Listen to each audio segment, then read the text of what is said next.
I think that they all think that from when they watch me box on film that I don't hit as hard as I hit. I hit very, very hard. I get respect by the men when I'm scoring on her, up on how hard I punch. So I think that that's going to surprise her. I think my overall skill set is going to surprise her. Like, you look at the fights and you be like, dang, Claressa never really gets hit that much. And it's because, you know, defense is very impeccable, and I was taught very well on how to read people, and I've done my homework on her.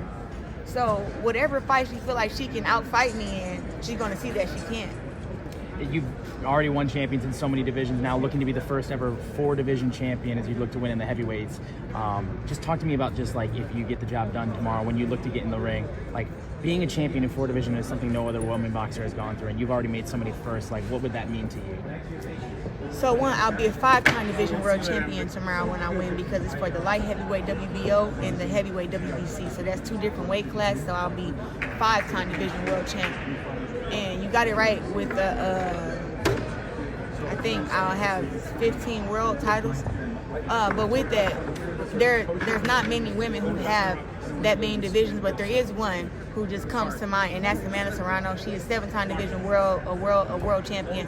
I think I have more undisputed titles than her, but right now I believe that she holds that 7-time division world champion on lock. So I give that to her, but I'm definitely on my way and trying to make sure I can get that. If I can get 7 divisions or even get close. So 5 is close, you know, for me. So I'm definitely getting there. But to be one of the women that have that main division is it shows like that you can do great things, and that you're very versatile, and you know, and that you don't struggle at certain weights.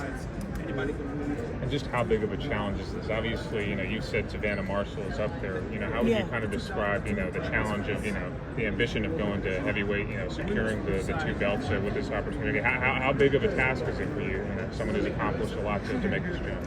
Honestly, I really don't know. You know, I would have to let you decide that for, you know, after you see the fight.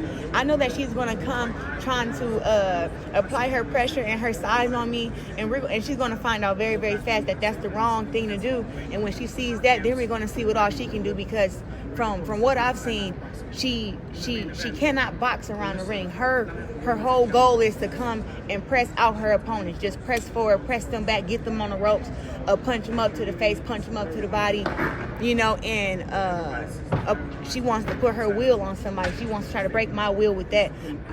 But I think after she sees that she's the one getting backed up, I don't know what her game plan will switch to.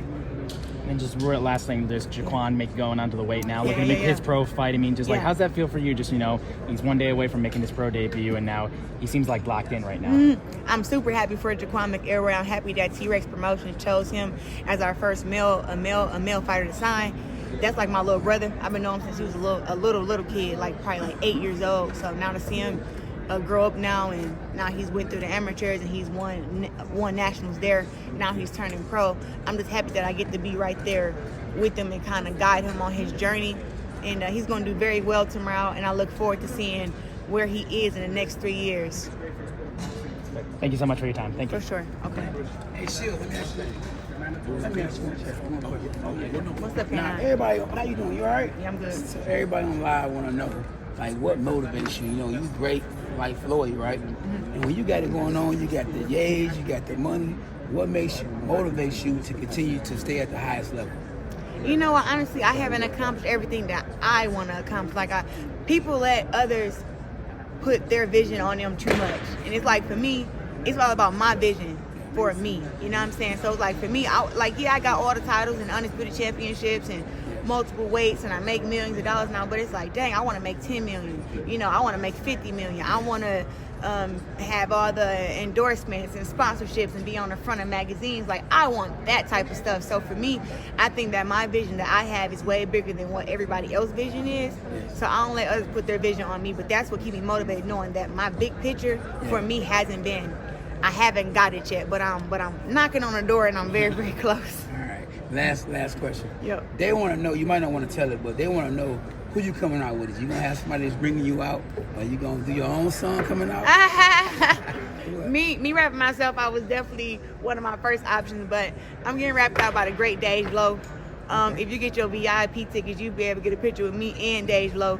VIP tickets are $1,000. You got to get in contact with Mark Taffet at Mark Taffet Media. Mark at Mark Taffet Media. And you got to email him, but I got a flyer for that. And if you want to come in the back and meet me and Dage right before I fight, you can get pictures with both of us. So Dage Loaf, Dage Loaf is rapping me out, and you already know she got that song, "Let a Nigga Try Me." So we definitely about to turn them up, and we got a drum line and everything. So it's gonna be really big. Okay, appreciate you. For sure. Thanks, K9. I see you, Mark. Any final message before you're about to become heavyweight champion of the world? The baddest, the coldest.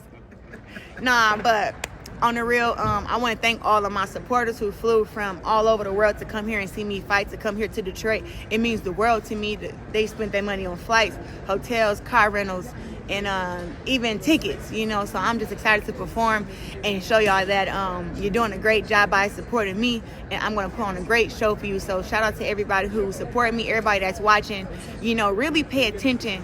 Even the casuals, pay attention to what you're watching, because if you don't know boxing, I can teach you a little something from you watching me. So make sure you watch, and then you can do your comparison and your contrasting. But I know that once it's all said and done, it's only one globe.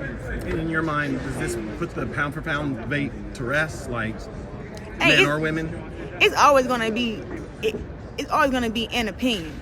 But when you look at on paper, I am pound for pound number one. If you look at BoxRec and look at the opponents that I fought, pound for pound, number one. Look at my fights and see who I struggle with and who I don't struggle with. I don't struggle with nobody, no matter the style, how strong, how fast, how big. I go in there and I dominate. So that's how you decide who's pound for pound number one. And look at what I can do versus what the other girls can do. I don't just come forward with strong, fast punches. I got a hell of a defense. I got great offense. I got great counters. I can box close range, mid range, and long range. And I have so many different boxing styles. So it's really no comparison. But I don't even want these girls thinking that I don't even care about the comparison, because I know that if it was ever me versus them, I'm gonna come out with my hand raised every time. That's what's up. For sure. Okay. RJ Hunt, Buffalo Sports. I see you got the Buffs on right now. They will be on tomorrow night, right? Shout out to Hutch, you understand what I'm saying? First of all, I ain't got no problem with nobody who wear the version buffs, but I have to get my stuff iced out because I'm icy, okay? I'm icy, I'm flashy, I got a lot of money, and I'm not mad to share that. I work hard for my money, but shout out to Hutch, always getting me together with my stuff, and I'm super excited to go out here and just do what I do. And then of course I gotta wear my bust out, because we in Detroit. We in Detroit, why not? You were 1 day away from the fight, so what's the preparation stage at this point between the rest of the day and tomorrow before the fight starts? Say it again.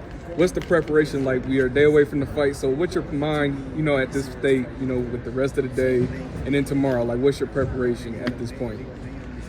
I just get to eat, rehydrate. I'm probably gonna train later on.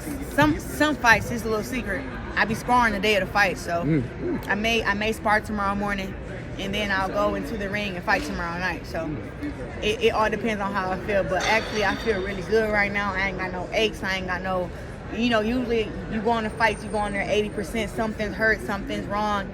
I don't really feel like anything is wrong right now. Thank you so much. For sure.